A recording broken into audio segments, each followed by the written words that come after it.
Voice of the Well, that was quick. order. Hello. We are live. It's LDO. It's episode 376. Yes, we're still going and edging ever closer to 400. You will notice we are down to the dynamic duo tonight because some idiot has asked Jack to be his best man, and he gets all he deserves. So Jack is off trying to brave the M25 and getting through all the loonies protesting. See if he can make it over to his friend's wedding. So it is just myself, everyone's favourite curry kitten, although clearly not because no one turned up except for Stephen, who's over this side. Everyone's not favourite Stephen with a silly moustache. And he brought his amazing moustache with him, which is great stuff. And we're coming into a week. I don't know how it's been for you, Stephen. You're not a million miles away from me, but in my area of the woods, it has been torrential downpours and sort of 40, 50 mile an hour wind. Absolutely awful. Some of the worst weather I've seen for a long time. Yeah, it was the sort of weather where I thought, we're breaking the clouds, the sun's come out. It looks like the pavement's dried a bit, and I go and try and walk around the park and like almost slide over and fall on my arse in the first 20 yards. So yeah, it's not great for flying, I don't think. And there's already standing water on the field where I usually fly, so it's discouraging me a little bit. That's the thing, isn't it? This is the time of year. And it's looking better tomorrow. I've actually got batteries charged up. And one of the problems I have, I don't know about you, is after I haven't flown for a while, it's been like at least 3 weeks for me. Aside from like forgetting how to and like not really remembering what it's like, I also have like projects built up. And it's to the point that I can only take half of what I've got ready to fly with me. And this means that I'm taking far too much stuff. Like there's about 20 batteries coming with me, 2 radios, 2 goggles, 3 models, and a backpack I won't be able to carry. And if anybody knows the field that I fly in, which looks very nice during the summer and all green, if you looked at it last winter, you're like, why are you flying over a lake? And it's not. That is the field. The field just holds this water together. So if you don't take off and land in the exact place, you are digging a quad out of slurry, essentially, because it's that field is 90% cow poo, let's face it. Yeah, I don't have cows, but what I do have is an area that's basically marshland, and it just fills up with water exactly the same. I've also been gathering things. I have, since we last spoke, I think I might have heard this in the last show, I have a strange winged contrivance. Oh, he's got it. Well, we don't know exactly what's going on there, but it seems to have wings, and I got a receiver for that. Hello, Jack. The flaming woofler seems to be Jack, with us. what are you doing here? I just talked you up a storm about how you couldn't come. You're and you were braving the not M25 bravely and with a big old crew. Yeah, I'll leave 1:30, but sorry I'm a little late. I had to get something to eat. Oh, that's okay. We weren't expecting you. All right, we thought you weren't here at all. No, I couldn't. I felt sorry for you guys, admittedly. I could have left earlier, but it's only us 3 hardcore blokes now. I'm making you a thing, Jack. This is an Express LRS joystick adapter. It takes a USB-C. I've put a cable in there so that it's glued. You can't quite see how badly it's made from this distance, but it's not held in with any sort of fancy clips. No, I've used glue. It's fairly easy to remove glue. It's my favorite welder brand glue that I use for absolutely everything, but it's nonetheless glued. Thank you. I very much appreciate it. I fixed this. The OSD now works for now. You put the smoke back in. That's exceptional. And I've got to figure out how to power the transmitter up to, What's the secret then? How do you put smoke inside a chip? I didn't smoke it. It was smoking a little bit, but there was a short from like 12 volts on the video, so it's probably done nothing any good. So sorry, what was shorting? You just linked a power pin to something? Yeah, power pin to the video pin on the VTX side. That's got a zing. I know. So yeah, I think the I'm guessing it just because it wasn't full on negative, it didn't completely short and blow clear, and maybe that's good because it was because it's a bit of a George Michael, careless whisker. I'm thinking not much current could get through, and that's how everything survived. Well, excellent to hear that. Yeah, Jack and I were meddling away on Discord looking at this the other day, and went back to beta flight 3.2, I think we were on. Just tooling around, trying to see what would work and what wouldn't. And went as far as building a custom build of beta flight for this weird old quad. I got quite intrigued by it.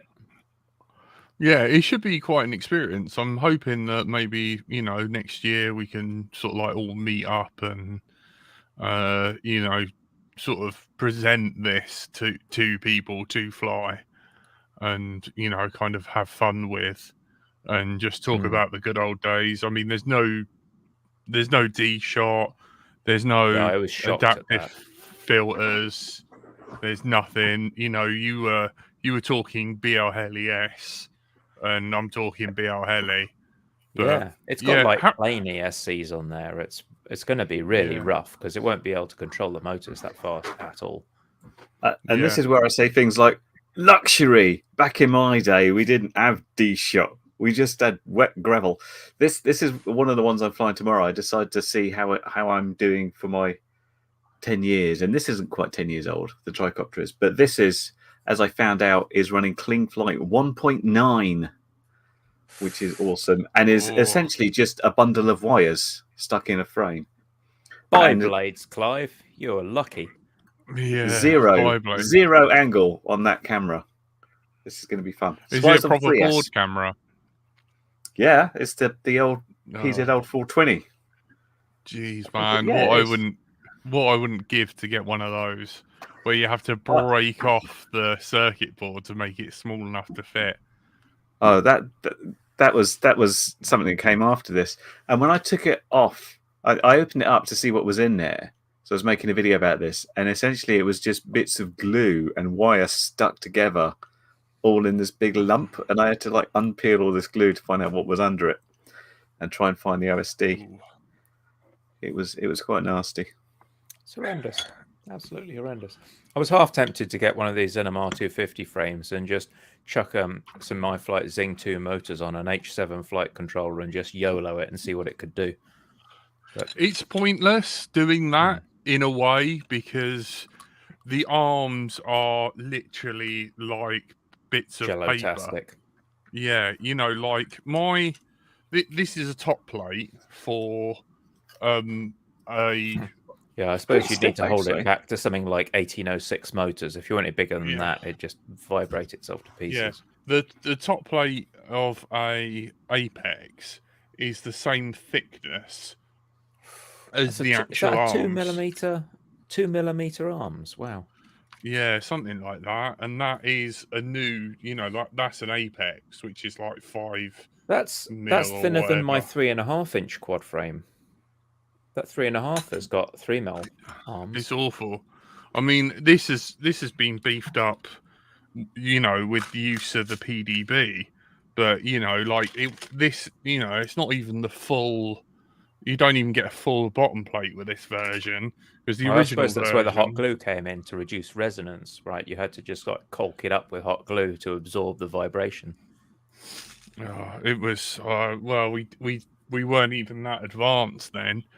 Like, I like Curry's approach because he has got period correct stuff, and it's like a snapshot of the past. But that's because I haven't changed it. It wasn't sort of rebuilt for this. This is just something that sat on the wall, being nostalgic, a bit like the tricopter. I did find I last touched the tricopter 5 years ago, just to see how it flew, and it didn't fly very well. So now I've had to sort of revise how to set up the KK2 or something. Didn't you break a motor off? Yeah, when it was because the tricopter's big, I had it sort of unfolded on the floor so I could try and work out how to arm it, because it was stick arming and I couldn't remember what the stick positions were. And when I was walking out the door, I sort of tripped over it and one of the motors got snapped off the legs, which is slightly embarrassing. But they are just held on with zip ties, or cable ties as we call them here. So I just got some more cable ties and put it back on. all sorted. It occurs to me nice. that this quad that Jack's building is kind of like Grandpa having a classic sports car in the garage, and they just sort of polish it and build it and get it just so. Then maybe one day a year they take it out, drive it 500 yards and back. Yeah, we would kind of doing that with Frank, because Frank had,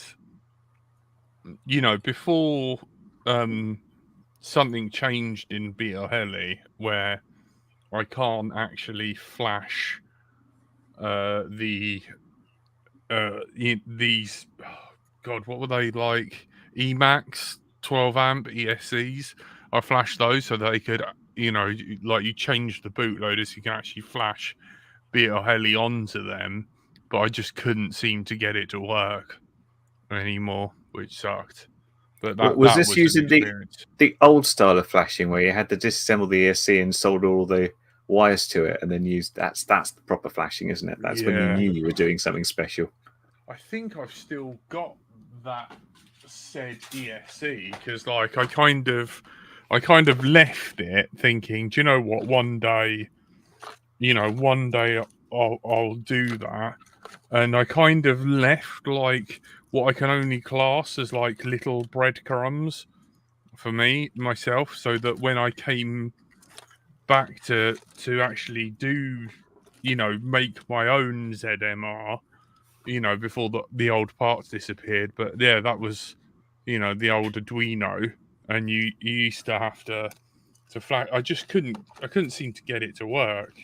Yeah, For I think some I did the same reason. thing. I think these the plush ESCs which I managed to flash to BL Heli, and this is the original BL Heli, and it doesn't really actually do much.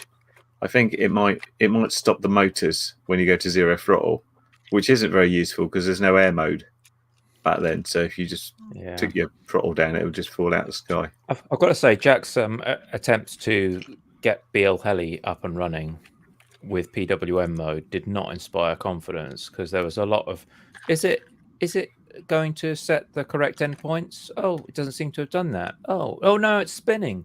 Oh, I seem to have set minimum throttle as 2000. Oh wait, now it's not running. Now it is. Oh, now there's smoke.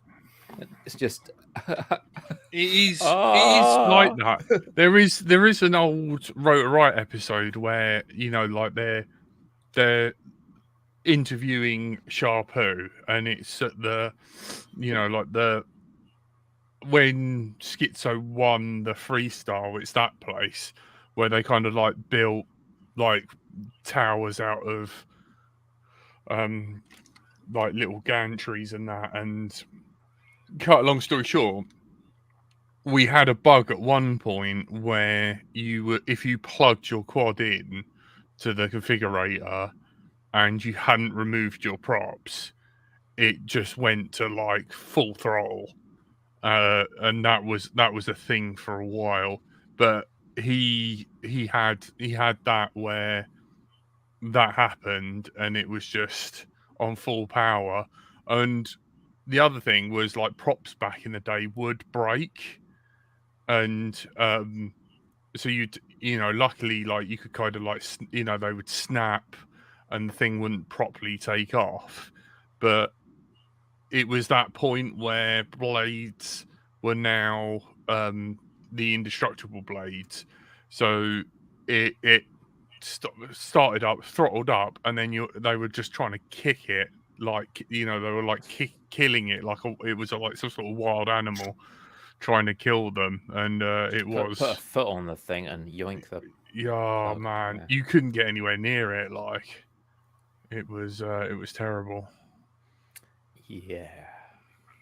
And again, it's fun when things go wrong. I think there's still a video and I think this was from RC Shim, where he'd done a flight on some sort of quad, and he'd landed it, and he could not get it to disarm. So because it was sort of bouncing as well, and then you got some guy coming on with a broom trying to bash it down, and trying to, like, someone's trying to reach under to get the battery plug. Really good video, fun to watch when things go crazy. Caroline's just posted a very neat looking picture of her Armattam build here. Nice. Very tidy. Awesome. I don't know. It's like the retro quad build, kind of like going back to it. Yeah, I can see the appeal. I'm so used to like quads that you can just like wail on, push them to full throttle, flip them upside down. Like what I think it was you or someone else was complaining because I kept doing it when we were meeting up by the towers, and then just like hurling it over our heads, keeping the camera tracking on us, and just like inverting at the midway point, and then just like wait till I'm about a foot above the ground and jam the throttle and just stop dead, and then punch out and do exactly the opposite thing in an arc over our heads. So I've got lots of good footage of the top of our heads as I sort of like punched out in orbits, like go describing semicircles over our heads. And I'm just not sure whether I'd feel confident doing that type of flying with these quads. They worry me. You talk about them, I think you've had to really adjust the style of flying and just tame everything down a lot.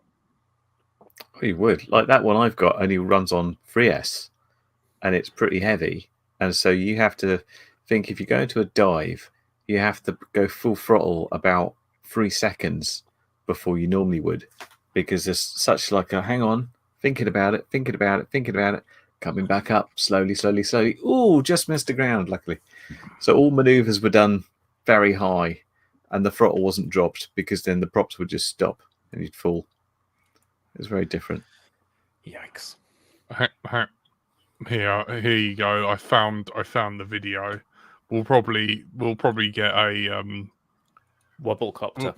We'll probably get a channel strike, no doubt. But for what? You're going to show us some ancient Sharpoo footage. Sharpoo, be kind to us. Yeah, can we? Will fair use?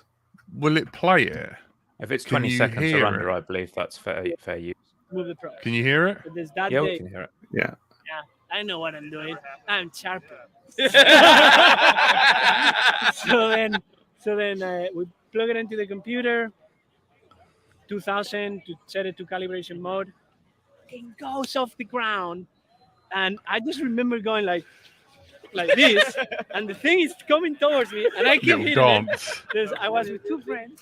They're looking at me going like this, and I'm going like this with the quad. Then they come in, then we start kicking it. I managed to push it this way, and then Sergio was wearing, when your toes are out, flip-flops.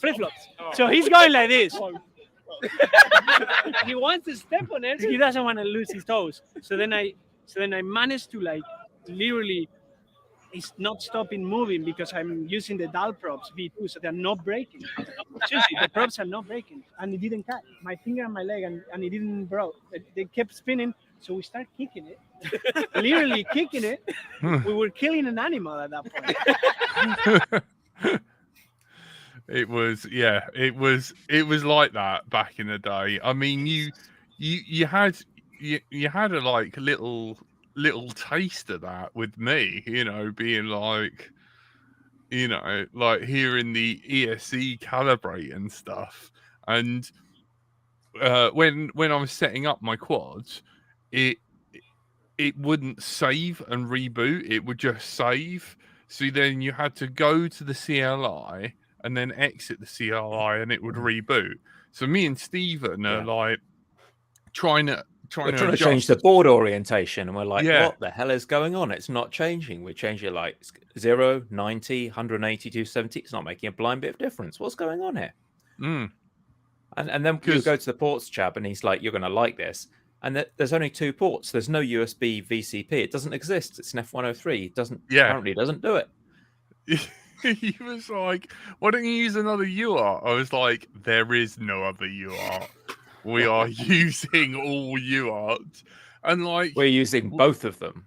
Yeah. One of those we need for the USB port, mate. So we can either have USB port or OSD, all right? Yeah, nothing else. Like, yeah. And he's just like, what the? And the whole idea of that, like USB was never that accessible. You kind of just used to set it up and leave it, because the whole idea is you plug into the quad through the back of the quad. I don't know what he was thinking, like you kind of had a board on top, kind of like where you get to, and then underslung batteries or something. I don't know. It's weird. And it's like a CP102, like a separate chip that does USB to serial. It's like having an FTDI basically built onto the board. It's not incorporated in any way. Absolutely nuts. And I was looking at the F303 and thinking, oh, maybe now we've got cloud builds for Betaflight, maybe I can like carve off enough features to do an F3 build. Didn't manage to set up the libraries and peripheral drivers properly to do it. I might get there eventually, but yeah, this thing's got 128K of flash, and that release they decided that they were going to disable ESC pass-through so that they could keep like barometer support.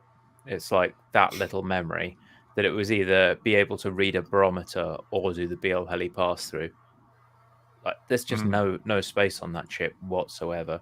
So yeah, I found the board defines, and I did a custom build, and I disabled barometer and re-enabled the ESC pass-through and got that working. But oh my word, it's just there's no, it's not enough hardware to really do anything at that point. It's nuts.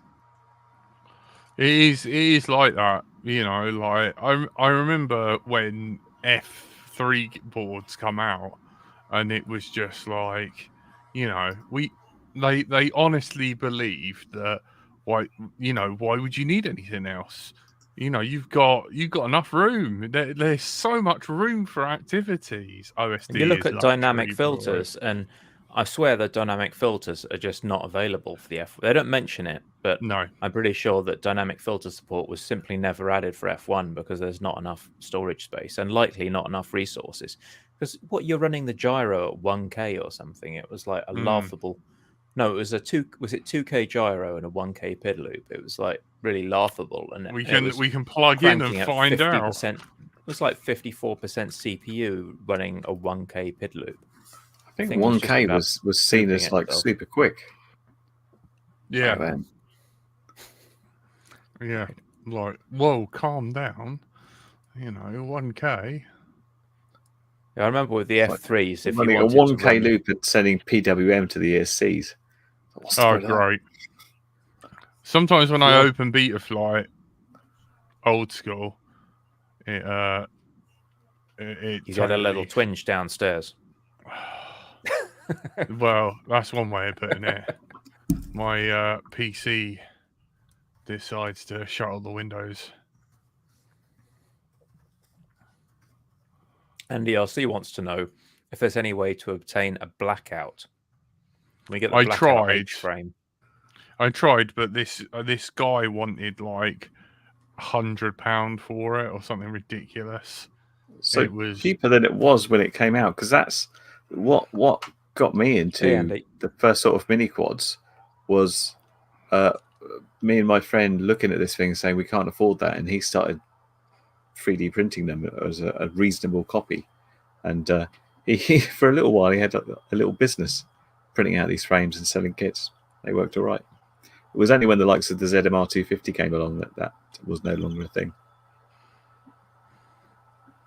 What we got then? What's going on? Look at it. Magic. There you go. For our audio listeners, Jack has opened an exceptionally old copy of Betaflight. Yep, look at that. There's our There are port. not nearly enough tabs. There are your ports. Notice that there are 2 whole ports.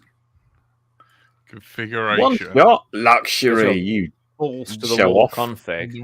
You're running not only an accelerometer but also a freaking 2K gyro. Wow. Yeah. Hot stuff. This is quick. He's got one shot 125. Again, one shot 125. When that came out, this is amazing. This is like so much better. It's one up from PWM. Shut your face. Look, got one big step up. I should PWM one shot 40. It is one up from PWM, but it was still like you can send a ESC signal so much more often, and thus everything flies better. It's pretty much what was needed to fly mini quads properly, because until that time, if you're on PWM, it was kind of like you're on big ass quads could just about fly PWM. Everything else looked horrible. So does 125 refer to the signal time for a single signal, or is it the number of updates per second, or what? I've got no idea. You're gonna have to Can't Google remember. it. I know there's one shot 42 as well, but that didn't seem to work on Jack's quad. So I'm presuming 125 is the slower one and 42 is the faster one. It's also got air mode, hasn't it? If you scroll down. Yeah. Air mode. Yeah. I turned it on. My god. This is what version is this? I can't read your screen. It's too the flight small. controller doesn't know there's an OSD. The OSD is snuck in the side. Yeah, I might have broke the OSD by think this plugging is- in USB at the same time.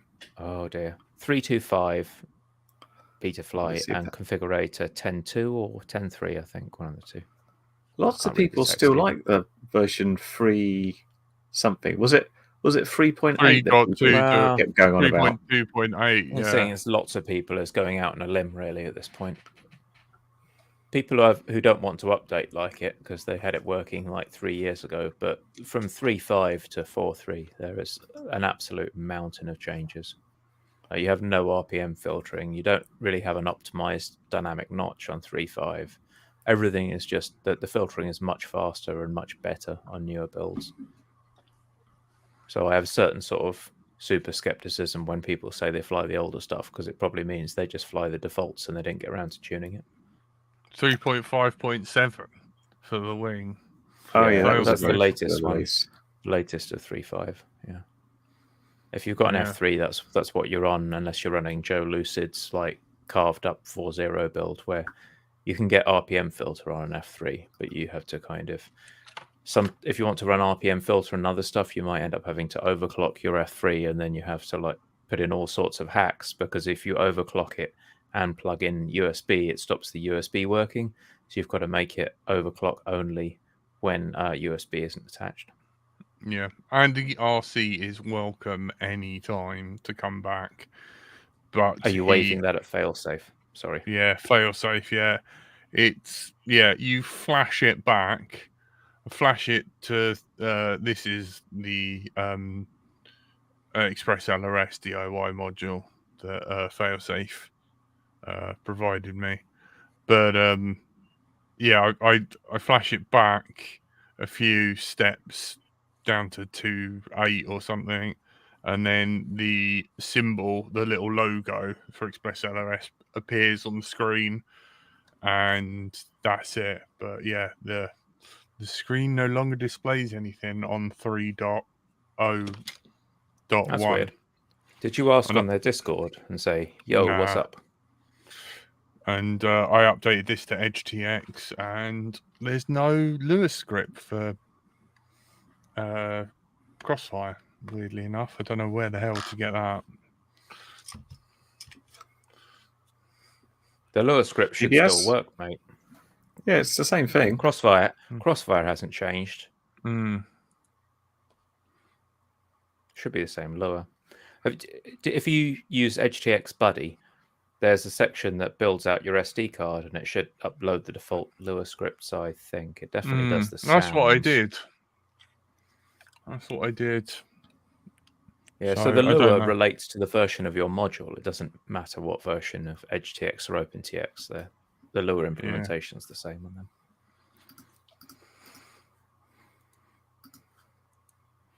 So I don't know.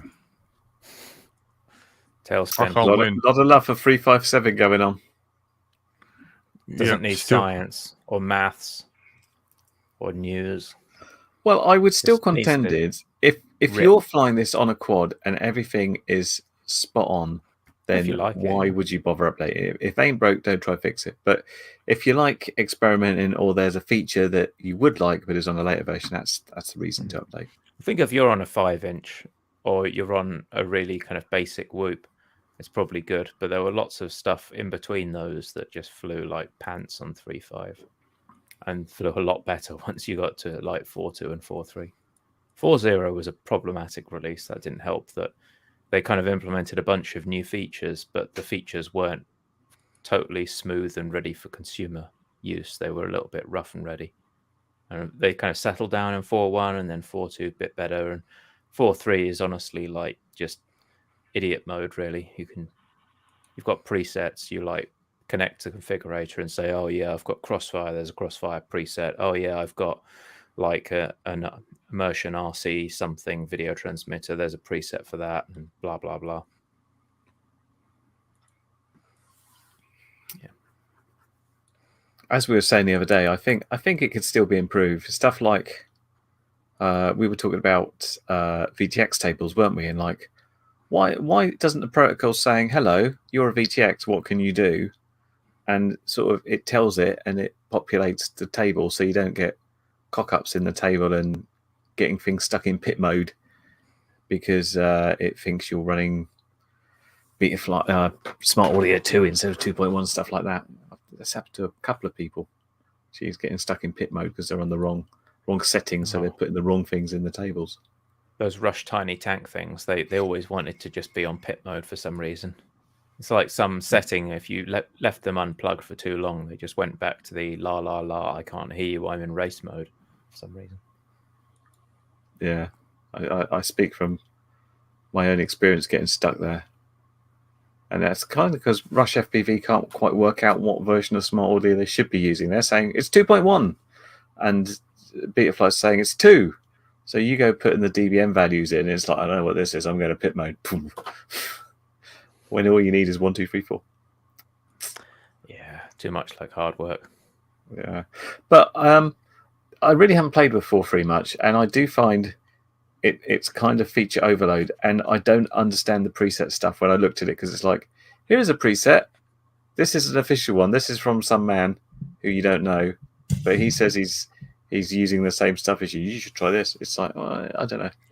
Presets are trying to solve the problem of you'd like watch someone's video and they tell you a bunch of stuff to bang into the CLI, and you'd have to like download a document or a Google Drive thing or copy it off the screen.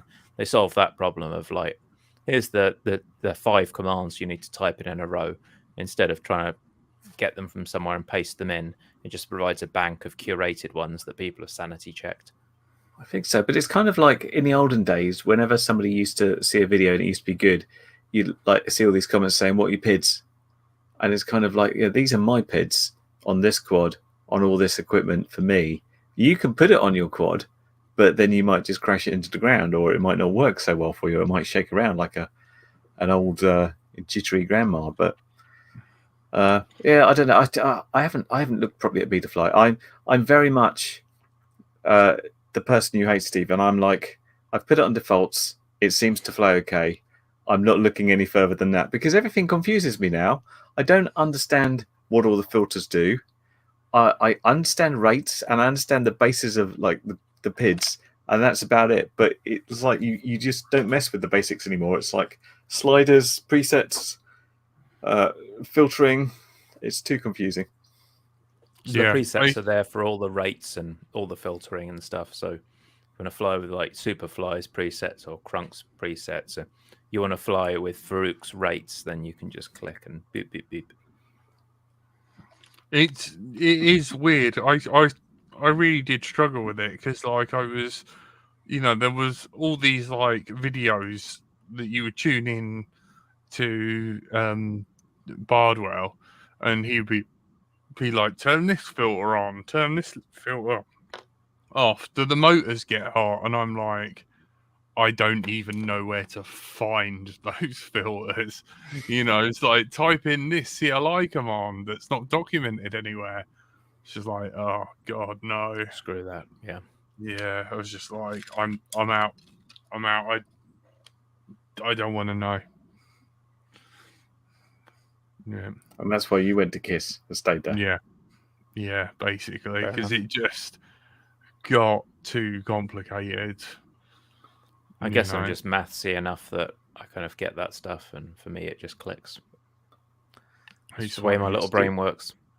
How's Swanee? How's your transmitter and stuff? Is it all good? We've got someone who could be on Express LRS, but it scares them. What scares them about it? Don't know. I think it's just like way too complicated. Apart from the psychopaths that are in the community, obviously. Yeah, it's easy. Like once you got it set up and you tell it your Wi-Fi password, it's lovely. But it's getting it to that point. the head banging against the table. Personally, I never put ERS on my own network. I just join to ERS when I need to. Yeah, its own network, and then you know, you can have it just join to your network and do it a different way. There are options. And you're just like, like the home 1.1. 10.0.0.1. Yeah, that's it. Yep. Curry Kitten Speaking knows of all that. ELRS, I've got the most ginormous module that I'm testing hopefully tomorrow. Oh, that's a beast. This is the Radio Master Ranger, and it's got lights and stuff. Oh, let me turn on. What's these lights? You ready for this? Does it go to 2 watts? Yeah. Look, See? it's got side lights and different LED strips, and it's got buttons, and you can assign shortcuts to the buttons and things, which is new and different. But yeah, fail safe. I'd like my OLED to work. Please help. All I can say is wrong color, fail. Oh yeah, this is you on your cake stand. Obsessed in yellow. Someone's got to like it. I like the yellow OLED. It's massive. I don't like the fact that the spin is a bit wonky. It's not consistent. It needs to spin. It's quite hard holding your phone with one hand and spinning a cake stand with the other one. Surely you would have put some motor and gearing in there and said, you know what, I'm going to resolve this problem of this thingy, just put something in there and just nice and smooth. But yeah, it does look like an awesome transmitter, and it's got a metal case and everything, hasn't it? It's a bit of a beefcake. Yeah. It is a giant. Will you be enabling 2 watt mode to keep your hands warm in winter? Technically, it hasn't got 2 watt mode unless somebody else changes the code. Is what I believe. You can go to the web UI. It's capable of doing it. Bang up the max power to 2000 milliwatt and change the last character on the power line from a 0 to a 2 and save it. It just does that. 2 watts. I mean, the thing is, how I remember this BS. You don't need to go after over 100 milliwatts. I'm going to test it out on on 1 watt, just for fun, just to see what the difference is. Unless you do all your freestyle around cell towers, of course. Yeah, I mean, there is a potential reason to use high power, and that's if you're in a really tricky RF environment. You're literally there's an abandoned BT tower, but all its antennas are still on. And you're flying this as a bando, then whack it up to 2 watts and you'll have a good time. I don't know if you get any video, but you'll at least if you want to fly the Russian woodpecker, but it's live, for example. That sort of thing. But yeah, hopefully, fingers crossed, the weather doesn't change tomorrow, and I can go and test it out along with some other stuff. Good luck, man. It's a big gamble. Anytime I think it's dry, I go out there and slip over on my arse. So I'm not flying for a while. Hence all the Woot builds. Yeah, I've got my specific FPV outfit. I have boots. I have my I forgot the name of it. Tarpaulin sheet put down, so I've got somewhere dry. Keep away from the cows if I can. Efficient.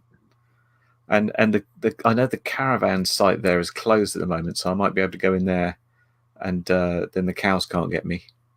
This is all good stuff. That's the hope. Chair and a table. That's what you want. Chair and a table. I did used to take a chair with me, but now I just sit on the floor on my special tarpaulin, which I bought from the pound shop. Stand up if it's wet, surely. It depends what I'm doing. It's like sometimes I'm lazy and I'm out of puff from stomping through the field and being chased by cows. So I'm going to sit down, and it's like I can use the excuse of I want to test the radio more sitting down because it's more difficult for the signal. But yeah, you could stand up if you felt that way. I've got one of those little helipad things, but the missus has appropriated the pegs that put it in the ground, so it's kind of useless because you hover over it with a quad and it blows off. What is she using the pegs for? I don't know. They just disappeared into the garden and they haven't come back. I have to have words. Borrowing my stuff. You have to go to a camping shop and get some more pegs to bang down. Yeah. All right, guys, I'm going to disappear. I'm going to travel up, I think. Good luck. Yeah, thank you. I need it. Yeah. Good luck. Hopefully I won't make too much of an arse of myself. Is it me, or have you slightly straightened your hair for the occasion? I have Janet mode. Yeah. You've got parting, haven't you? Well, some say. It's very chic. Still pretty frizzy. Good luck. Very smooth. Thank you. No worries. Take care, guys. Look after yourself. Bye. All the best. Bye. Almost hit end broadcast. So onto the stories of Muppets with jetpacks. Tonight's topic: stupid people have yet to kill themselves. Let me. So are you started out by looking. It's up to you. I started out by looking at the gravity, and I was kind of impressed by what was going on with Guy What's-his-face doing all of his flying, and I thought, that's very cool. And then I noticed that there's this loon who appears to have unlimited funds and just buys as many EDFs as they can physically get their little mitts on.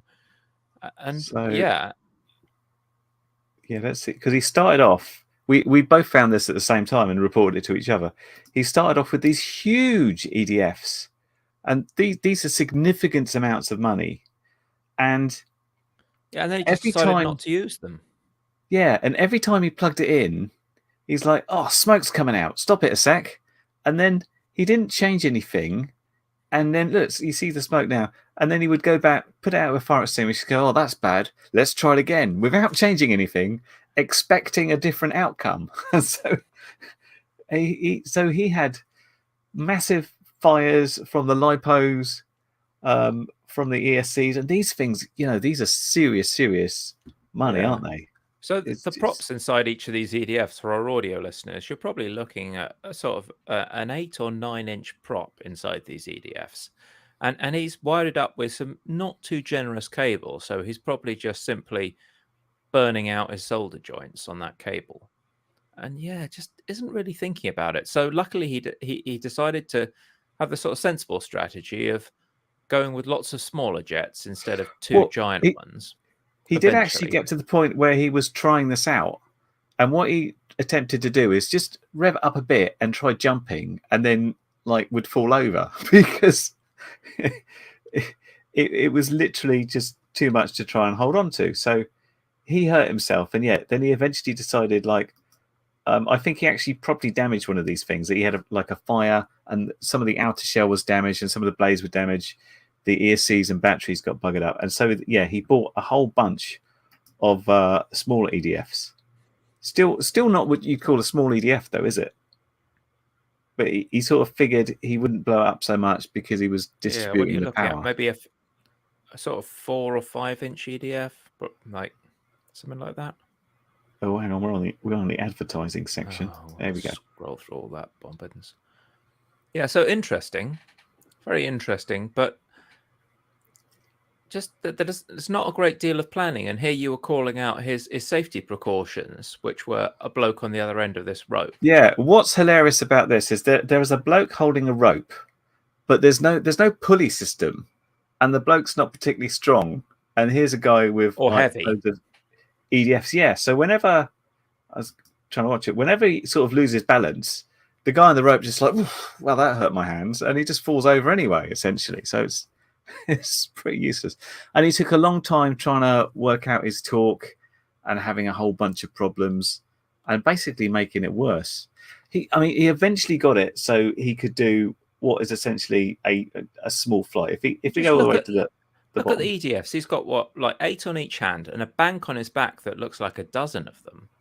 Yeah, I think there's about people saving 12 up on for the their back. RC jet. Yeah. So he's got a symbol there. Look. 20 EDFs. There. So maybe he's heavily sponsored. Otherwise, he spent a couple of grand here on EDFs. He said the original big EDFs were 20 grand or something he spent on it. But he does eventually get to a point where he can hover.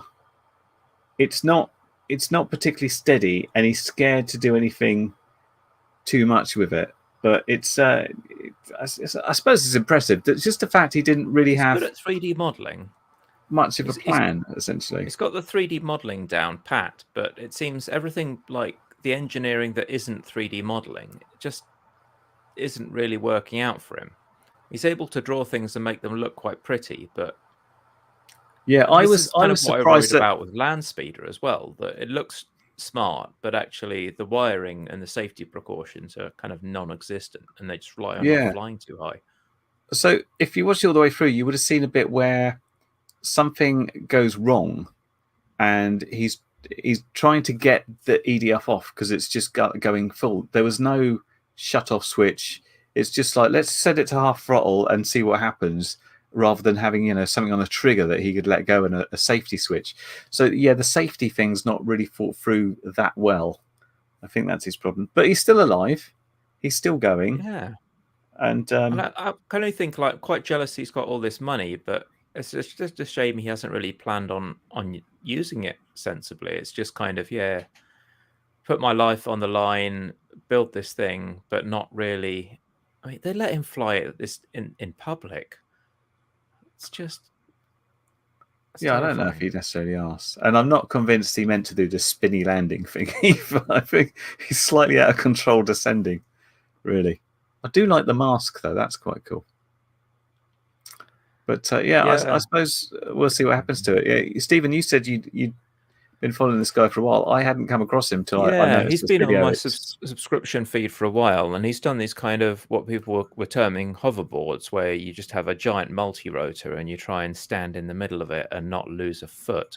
And he was doing this as well, evidently having access to quite the arsenal of motors and ESCs, the sort of things that X-class pilots would give an arm and a leg for, and he just appears to have them sort of kicking around, which is interesting. Yeah, there's some good footage here, I guess. Let me just share this up. And again, it's this sort of... You see this, the careful testing here. We've got a beam to hold on to. I don't think he's actually he's not strapped onto the beam. He's just kind of like, I can do a pull up on this. It's going to be fine. See, and I can't see where there's a throttle. Like who's controlling the power? Where's the cutoff switch? Yeah. So an aluminium frame with a lot of quite large sort of X-class motors, probably running 10, 13-inch props, and great results because it's lifted off the ground. But he's having to hold on to a beam to save his life, which doesn't that's not really what you want. A tethered would be good, but you can't fly anywhere if you're holding onto a beam. Perhaps you could detach the beam and take it with you. Yeah, maybe. Or you just have, like, instead of a guy that walks down the road with a flag, you have a guy that just carries a beam down the road in front of you. Exactly. Yeah, that was got this a little bit further in other videos. But I wonder why people have stopped doing these. I do wonder whether everyone involved has just come a little bit too close to losing their life and stopped doing this stuff. This looks, for all the world, like he's got a Tyrannus there, and he's just kind of flying this thing. Flying it because he couldn't work out, like, I want manual controls. It's like, that's too much hassle. Let's just carry on with the radio control and we'll do this. He's got a lead running into that thing, so it's not... Lord alone knows. I don't know. Maybe it's just the fact that, like, people do it and then they're like, well, now what? It's like there's nowhere to go from here because this isn't. It's not going to be a commercial product, and I'm not going to fly it around the park. It's like I'm just going to get my truck and take my massive, dangerous, unlicensed flying vehicle to just have a play around. Yeah, I think that speaks to the fact that it's very easy to get 6 foot off the floor with some giant jets, but it's really, really, really difficult to safely travel a kilometer at, say, 100 meters off the ground. Exactly. You never see them go, I'm going to go do that.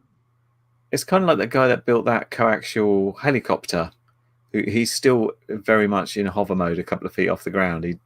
And it's like, well, I don't blame him, but at some point you got to shit or get off the pot, haven't you? Will this thing fly properly, or are you just going to forever hover it around your local park or whatever it is?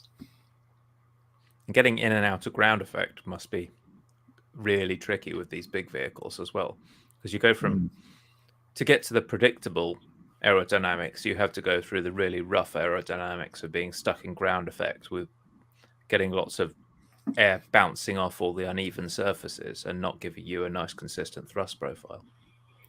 Well, that's the thing. And the guy with the helicopter, he's literally sitting in ground effect, and he's moving around a lot. And I feel he'd have a better time because, you know, we've all gone and sort of hovered things before, and that can be much more difficult than just literally flying forward 10 or 20 The only time feet it's off the ground. easy to be like a couple of feet off the ground is when you're ripping along with a lot of forward speed and you're not in dirty air. But if you come to a halt and you try and hold that same height hover in dirty air, you just get buffeted around a lot by your own deflected thrust. That's it. The enthusiasm's great, Andy. I think that there's got no quibble with that. It's just kind of gives the impression that everyone involved with this is kind of a bit amateurish, which is a shame.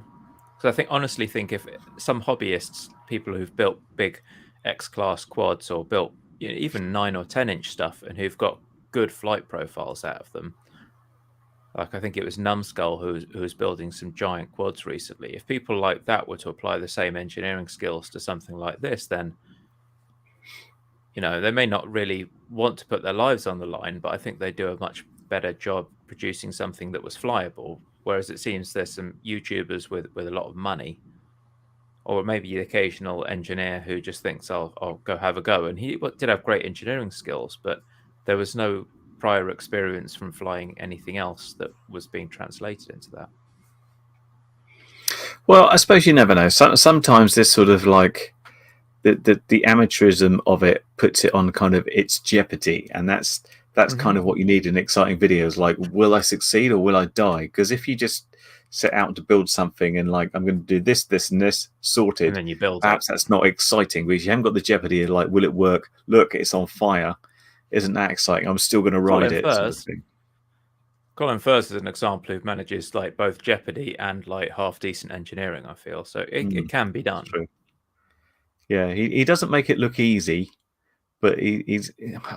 I was going to say he's relatively safe, but he's not really. I suppose he's more like measured risk taking, isn't he? Yeah. Like he was. Oh yeah, but he's still doing like 70 before. miles an hour on crazy little things without like a helmet on and stuff like that. Yeah, and, but like, with gas safe certification, mate. Yeah, that's what matters. Yeah. So, moving on. Last week, I showed you that video of that ornithopter with the incredible wings, which looked very much like a bird. And I was so taken with this stuff. I was like, can I find myself someone who's actually making these things and that will sell me one or get me one? Because I thought this looks really interesting. I thought no one's flying them FPV either. I think that might be really interesting. And there was this one called the Go-Go Bird, which is this sort of very basic, almost like that DJI funny motion controller thing, and it literally just flaps wings. And I was like, that's not very exciting. Right. But that was about $200. Not bad. I went on to RC Groups, and I found this one guy that seemed to be making them and trying to sell them, unlike that one Japanese guy that seems to be just making them and showing everybody. And I'll show you a quick video from this, or perhaps two videos. So we've got this one here, and if we look at this, wow, this is one of his birds, and this is, I think, is he going to be the 2 or 3 meter version? Like an albatross. Yeah, and I suppose you could nitpick and say the wings don't quite come down, perhaps as far as a regular bird, but the articulation on the wing, I thought that's really impressive. That's very cool. And he's got like a proper company. It's called Bee Eater, and he's made a range of these things. And there is this one, and I got in contact, doing my normal thing, and basically trying to get as free products if I can do, which doesn't necessarily happen. I would never expect it, but I was like, hey, I've got this YouTube channel, and if you ever feel like reviewing stuff and want something, then I can help you. And he's like, oh no, these cost me an awful lot to put together, and there's all these research and design things, and we've got a factory to pay for and stuff. And it's like, okay, fair enough. Yeah, you're a small company. You're not one of the sort of big Banggood people or anything. So it's like, let me know how much they are, and I'll see what I can do, because I've got Patreon. Maybe they'll be interested in seeing what it is and stuff like that. And I was kind of expecting him to come back with like, this is like $400, $500. He did say he's got a smaller one, which I shall also show you as well, called and there is a non-articulated wing version, which at first glance I thought, this doesn't sound very exciting. So dare we ask how much he's charging for that, for the big I'm going to come to it. I'll show you what it looks like first. This is one called the Silver Seagull. Enhanced. There you go. And this has got his little autopilot system in. There's not articulated wing. It's got an autopilot and a seagull. He's got an autopilot and a seagull. Look, I'm not touching the control. It's just flying around. And I thought, well, that's not as exciting, but that still looks a lot better than this other one. And so I said, oh, okay, fair enough. Well, tell me what the prices are. And I have to say, I was a little bit taken aback, because this little Silver Seagull we're seeing here, $1,099. He said, as a potential partner, he would give me 5% discount. It's like, well, I'm going to need it. That other one I showed you, an artisanal seagull, mate. Yeah, the other one I showed you, the 2 meter one, 5 times RTF, 10 times, 2,769. If you want autopilot and data service, it goes up to 4,149. And if you go for the 3 meter wingspan, a modest size heli. 3 meter wingspan, top spec autopilot, $5,539. And I said to him, that's a little bit out of my price range. I was like, just to set the scene, because he's like, well, how much did you expect them to cost?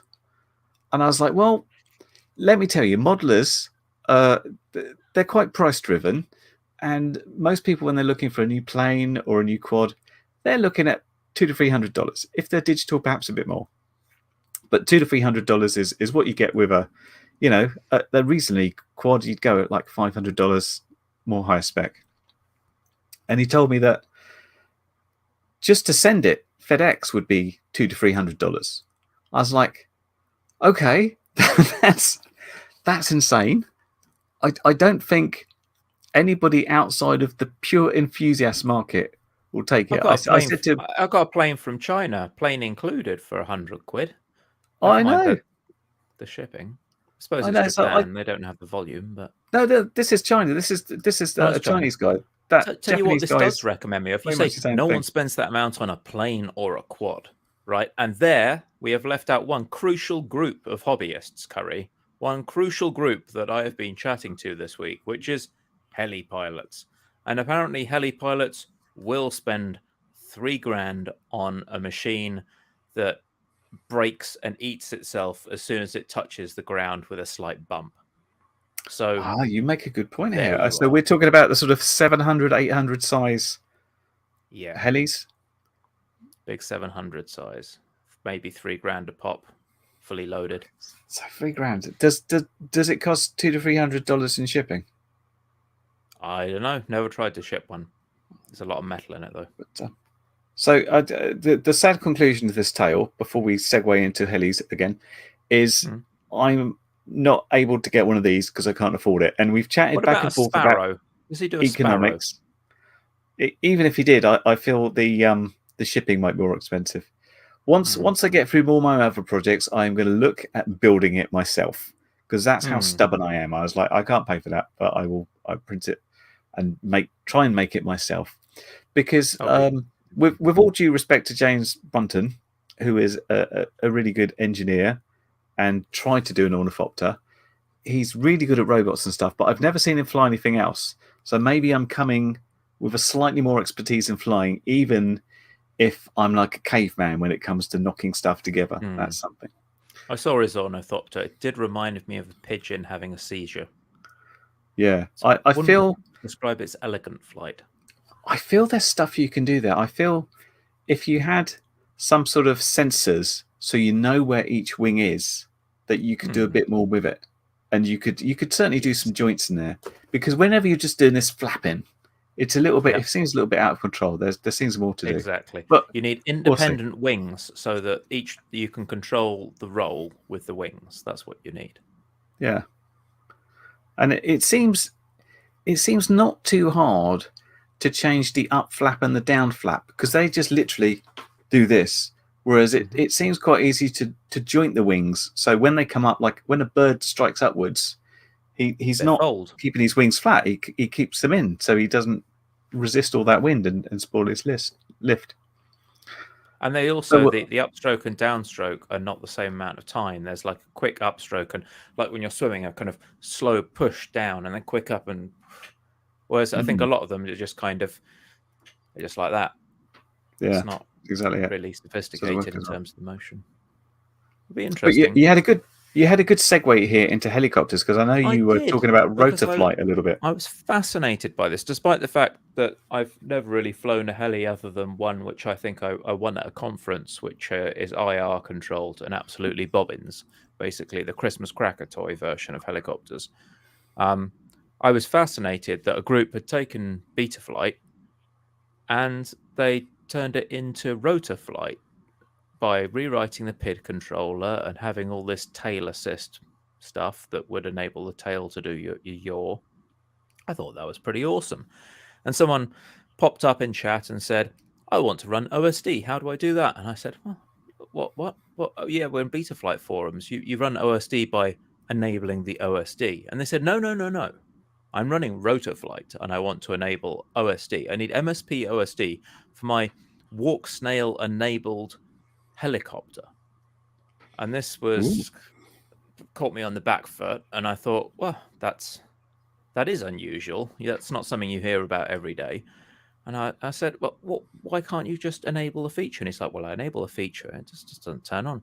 And then we found out they'd actually hardware disabled it, and they'd removed a whole load of the bits of code that are used for OSD. And we kind of went back and forth and ended up telling the guy which bits of code to change, and he got a custom build that worked with his walk snail and stuff. And I was just fascinated by it. He showed me some of his flight videos without the OSD, and surprisingly smooth for a heli. I'd seen heli videos before where it honestly looked like someone had attached the camera to a hammer drill and was waving it around.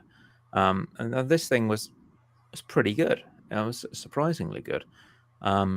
So I kind of got in touch with Dr. Rudder, probably not his real name, and just had a bit of a natter about it. And it's a fascinating little project. They've taken Betaflight 4.2 and just put a whole bunch of heli stuff, and they've got a special heli configurator. And apparently it is the only open source heli flight control firmware, because most of the heli stuff, due to its kind of lack of availability and lack of competition, is all closed source and costs an arm and a leg. And it's just fascinated to find out about this stuff.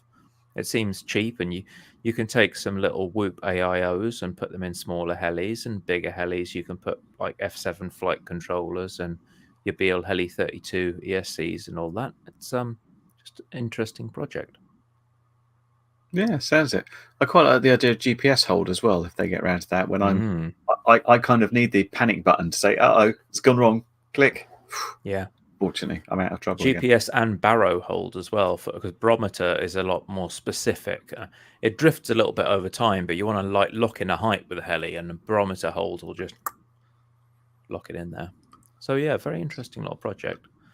Interesting. Yeah, someone recommended it to me when I was starting out with the little heli I've got, and I said that's possibly a little bit too small for me to fiddle around with and get that sorted in there. But yeah, it's certainly interesting. It's interesting as well, because although we think as FPV quads is quite a large community, if you think about the sort of traditional modelers in the clubs running helis, there must be probably more guys doing that than are actually. Well, apparently the guy on this project said that the quads are way more popular, and he had had less than 100 people using rotor flight, and there are people who wanted to breathe new life into their old helis, but essentially they've just got one and a bit maintainers for the whole project, and it's hard to convince heli pilots that they should use this, because they just don't want to trust anything except the flight controller it came with, because there's so much money in the air. And so they're deliberately using older versions of Betaflight because they don't want any surprises. It's a very interesting community when it's hard to test anything. With a quad, you test it. Oh yeah, it's trying to fly off on its own. Oh, never mind. Hang on, let me just disarm it and go and pick it up. With a heli, you're like, yeah, it's a grand in the bin. It's just spread over a field now. Crazy. Very interesting. Interesting. Completely opposite mindset. Yeah. Anyway, we've got our Patreon's up now, so we're out of time. We've reached the end of the show. And we'd like to thank our patrons. Thanks so much for helping us with the show. All the money goes into paying things like editors and fees to put stuff on Spotify and hosting and stuff, and it keeps us going. So we thank you all. And yes, as Caroline says, turbine model jets are multi-1,000 too. Yeah, you're right. They're can go 10 to 20 grand for a decent jet there. So that is more expensive than a model bird. But I kind of feel that while a jet turbine has a jet turbine in it, a flying bird still has a brushless motor ESC and a couple of servos. So it's still artisanal handmade flying bird. Yeah, made in China.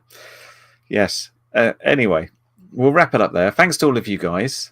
Thanks for joining us, and we'll be back to an amazing Free People once again for next week. Until that time, say goodbye to Stephen. Goodbye. Have a good weekend. I've been Kerry Kitten, who's everyone's favourite, even though they never show up for us. And we'll catch you in the next one. Thanks for joining us. Happy flying, and we'll see you in the next video. Bye. Bye.